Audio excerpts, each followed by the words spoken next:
Good morning students, myself Rajeshwari Devi Rathore, Assistant Professor in the Department of History.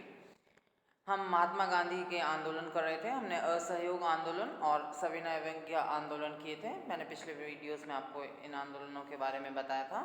आज हम ले रहे हैं भारत छोड़ो आंदोलन या क्विट इंडिया मूवमेंट 1942-1942। तो पहले हम ले रहे हैं आंदोलन की भूमिका और उद्भव। 22 अक्टूबर 1939 को कांग्रेस कार्य समिति की एक बैठक आयोजित की गई और उसमें ब्रिटिश सरकार के विरुद्ध एक निंदा का प्रस्ताव पारित किया गया और 8 प्रांतों में कार्य कर रही कांग्रेस सरकारों को त्याग पत्र देने के आदेश दिए गए। कांग्रेस के इस निर्णय से मुस्लिम लीग ने बड़ी खुशी जाहिर की और 22 दिसंबर को उसने मुक्ति दिवस मनाया। इसके अलावा लीग ने कांग्रेस की निंदा के अनेक प्रस्ताव पारित किए और ब्रिटिश सरकार ने अपनी कोई प्रतिक्रिया स्पष्ट नहीं की। इस पर भी कांग्रेस ने कोई आंदोलन प्रारंभ नहीं किया और गांधी जी ने कहा कि हम भारत की स्वतंत्रता ब्रिटेन के विनाश पर नहीं चाहते हैं। अभाग्यवश इसी अंतराल में प्रधानमंत्री चैम्बरलेन ने त्यागपत्र दे दिया और भारत विरोधी अनुदार दल का चर्चिल ब्रिटेन का प्रधानमंत्री बन गया। उसने कांग्रेस की सारी मांगों को ठुकरा दिया। चर्चिल ने 23 मार्च 1942 को स्टैफोर्ड क्रिप्स को भेजा और उसके प्रस्ताव भी कांग्रेस को संतुष्ट नहीं कर सके।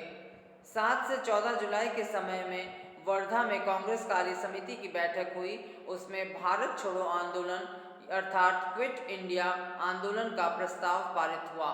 7 अगस्त को यह कुछ संशोधनों के साथ बंबई में कांग्रेस समिति द्वारा स्वीकार कर लिया गया। अब हम लेंगे आंदोलन का अर्थ और इसका स्वरूप।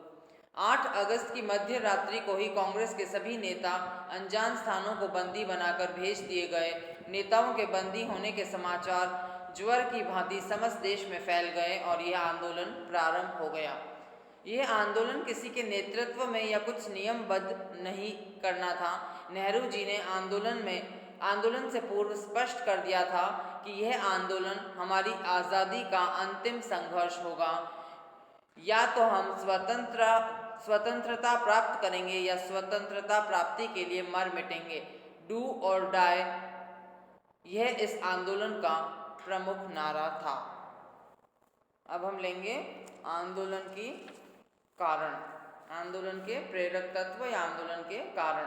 तो पहला कारण था यह आंदोलन के प्रेरक तत्व, यह एक दिन का कोई आकस्मिक घटना नहीं थी। इसके लिए विगत वर्षों में भारत में घटने वाली, विश्व में घटने वाली घटनाएं ही प्रमुख रूप से कारण रूप रही थी। इसके अलावा ब्रिटिश सरकार की साम्राज्यवादी नीति भी इस आंदोलन के पीछे अपनी भूमिका निभा रही थी।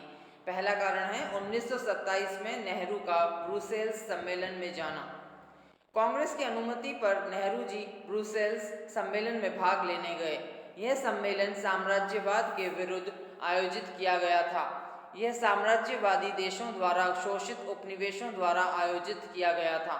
अतः यह एक प्रकार से साम्राज्यवाद के विरुद्ध आवाज़ उठाने का प्रयास था। इंग्लैंड और फ्रांस ने इस सम्मेलन का कड़ा विरोध किया था। इस सम्मेलन में नेहरू जी को औपनिवेशिक कठिनाइयों को समझने का अवसर मिला और नेहरू जी ने भारत लौटने पर कांग्रेस ने निम्न प्रस्ताव पारित किए। पहला, भारत सभी पड़ोसी देशों के साथ शांति चाहता है। दूसरा, भारत ब्रिटेन के किसी भी ऐसे प्रयास का विरोध करेगा जो उसे युद्ध में फंसाने का प्रयास करेगा।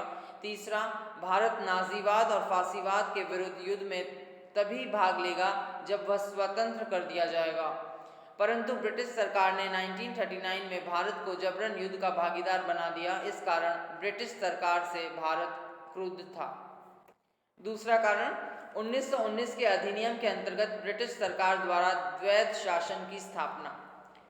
भारत सचिव मॉन्टेग्यू ने 1917 में ब्रिटिश संसद में घोषणा करके भारत को कई सुनहरे स्वप्न बताए थे, परंतु प्रांतों में द्वैध शासन स्थापित कर ब्रिटिश सरकार ने भारतीय मंत्रियों को अलोकप्रिय और असफल ही बनाने का ही प्रयास किया। इस कारण भी कांग्रेस ब्रिटिश सरकार से नाराज थी। तीसरा कारण, साइमन कमीशन की घोषणा। इसकी घोषणा 1927 में की गई थी। इस कमीशन में 7 सदस्य रखे गए और वे भारत के लिए प्रशासनिक सुधार प्रस्तावित पारित करने की दृष्टि से आ रहे थे, पर खेद का विषय था कि उनमें से एक भी भारतीय नहीं था। कांग्रेस तथा अन्य दलों ने भी इसका विरोध उसके यहाँ आने पर प्रदर्शित किया, अतः यह आयोग भी भारतीयों को ब्रिटिश सरकार के विरुद्ध उत्तेजित करने में सहायक सिद्ध हुआ। चौथा कारण है गोलमेज सभाएं। वाइसरॉय इरविन के काल में लंदन में 3 गोलमेज सभाओं का आयोजन किया गया। प्रथम गोलमेज में तो गांधी जी जेल में बंदी होने के कारण भाग नहीं ले सके। दूसरी सभा में वे गांधी इरविन समझौते के अंतर्गत भाग लेने गए। सम्मेलन में प्राय सभी विचारधारा के प्रतिनिधि उपस्थित थे। भारतीय प्रतिनिधियों का चयन इस प्रकार किया गया था कि उनमें किसी विषय पर सहमति न हो सके। गांधी जी निराश होकर लौट आए और भारत लौटने पर वे पुनः जेल में डाल दिए गए। 1932-33 में ब्रिटिश सरकार ने कांग्रेस आंदोलन का दमन और सख्ती करना आरंभ कर दिया और मुस्लिम लीग के पाकिस्तान के प्रस्ताव की ओर झुकना आरंभ कर दिया, अतः कांग्रेस का सरकार से नाराज होना स्वाभाविक था। नेक्स्ट अगला कारण है पांचवा, 1935 का सुधार कानून और द्वितीय विश्व युद्ध। कांग्रेस के बढ़ते आक्रोश और अंतर्राष्ट्रीय परिस्थितियों के कारण ब्रिटिश सरकार ने 1935 में सुधार कानून पारित किए। इसके अंतर्गत प्रांतों में द्वैत शासन समाप्त कर स्वायत्त शासन स्थापित कर दिया। यह 1937 से लागू हुआ। इच्छा न होते हुए भी कांग्रेस ने चुनाव में भाग लिया और 11 प्रांतों में से 8 प्रांतों में अपनी सरकार बनाई, परंतु 1 सितंबर 1939 को दूसरे विश्व युद्ध का श्रीगणेश हो गया और भारत के तत्कालीन वाइसरॉय लॉर्ड लिनलिथगो ने बिना कांग्रेस की अनुमति के 3 सितंबर को इंग्लैंड के साथ जर्मनी के विरुद्ध युद्ध घोषणा कर दी। कांग्रेस इस पर नाराज हो गई और उसने 8 प्रांतों में अपनी सरकारों से त्यागपत्र दिलवा दिए। कांग्रेस इस घटना के उपरांत सरकार से बड़ी नाराज हो गई। कांग्रेस ने दूसरे विश्व युद्ध में सहायता देने से भी इनकार कर दिया। नेक्स्ट छठा कारण है कांग्रेस का 1929 का प्रस्ताव। 1929 में कांग्रेस लाहौर अधिवेशन में भारत की पूर्ण स्वतंत्रता का प्रस्ताव पारित कर चुकी थी, अतः 1930 के उपरांत कांग्रेस पूर्ण स्वतंत्रता से कम किसी बात को मानने को तैयार नहीं थी और ब्रिटिश सरकार 1932 की गोलमेज सभा में औपनिवेशिक स्वराज्य भी देने को तैयार नहीं थी। अतः 1930 के उपरांत से ही कांग्रेस और ब्रिटिश सरकार के मध्य कटुता बढ़ती ही जा रही थी। नेक्स्ट कारण है सातवां, 1941 में रूस का मित्र राष्ट्रों का सहयोग बनना। जुलाई 1941 में रूस जर्मनी का साथ छोड़कर इंग्लैंड का सहयोगी बन गया। इससे भारत की आज़ादी को बहुत धक्का लगा। जब रंगून पर जापान का 1941 के अंतिम महीनों में अधिकार हो गया तो रूस ने भी ब्रिटिश नीति का समर्थन करके यही सुझाया कि वर्तमान परिस्थितियों में भारत की स्वतंत्रता स्वीकार करना उचित नहीं। इस कारण भारत की स्वतंत्रता का मामला खटाई में पड़ गया। आठवां कारण है चर्चिल का प्रधानमंत्री बनना। चर्चिल अनुदार का नेता और भारत की स्वतंत्रता का कट्टर विरोधी था। वह भारत को एक राष्ट्र ही नहीं मानता था, इसे विभिन्न जातियों का उपराष्ट्र मानता था। इसीलिए प्रधानमंत्री पद ग्रहण करते ही उसने कांग्रेस की सभी मांगों को अस्वीकार कर दिया। इसके साथ ही उसने यह भी स्पष्ट कर दिया कि अटलांटिक घोषणा भारत पर लागू नहीं होगी। इस घोषणा का यह अभिप्राय था कि युद्ध के बाद प्रत्येक राष्ट्र को आत्मनिर्णय का अधिकार होगा, परंतु भारत को यह अधिकार नहीं दिया गया। चर्चिल के इन वक्तव्यों से स्पष्ट हो गया कि वह भारत को स्वतंत्रता प्रदान नहीं करेगा, अतः कांग्रेस के समक्ष आंदोलन करने के अलावा अन्य कोई चारा नहीं रहा। नेक्स्ट अगला कारण है क्रिप्स का भारत आगमन तथा उसकी प्रतिक्रिया। 23 मार्च को क्रिप्स दिल्ली आ पहुंचा। उसने भारत के विभिन्न दलों के राजनेताओं से बातचीत की। क्रिप्स ने कांग्रेस, लीग और नरेश तीनों को तुष्ट करने का प्रयास किया। उसने कांग्रेस नेताओं से कहा कि युद्ध के उपरांत भारत को डोमिनियन स्टेटस यानी संवैधानिक सभा तथा कॉमनवेल्थ से अलग होने के अधिकार दे दिए जाएंगे।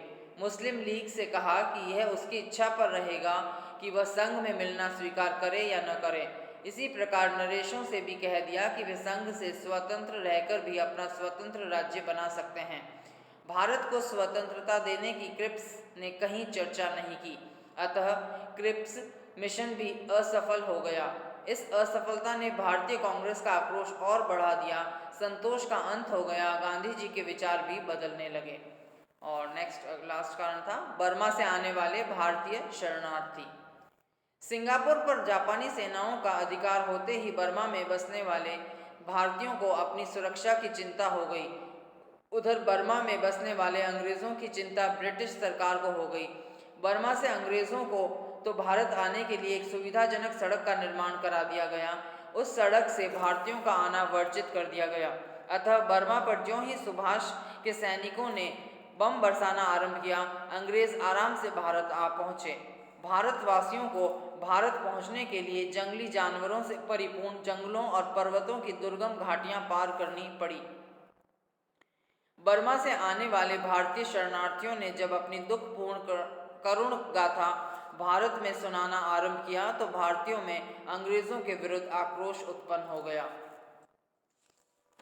तो ये थे 1942 के भारत छोड़ो आंदोलन के कारण।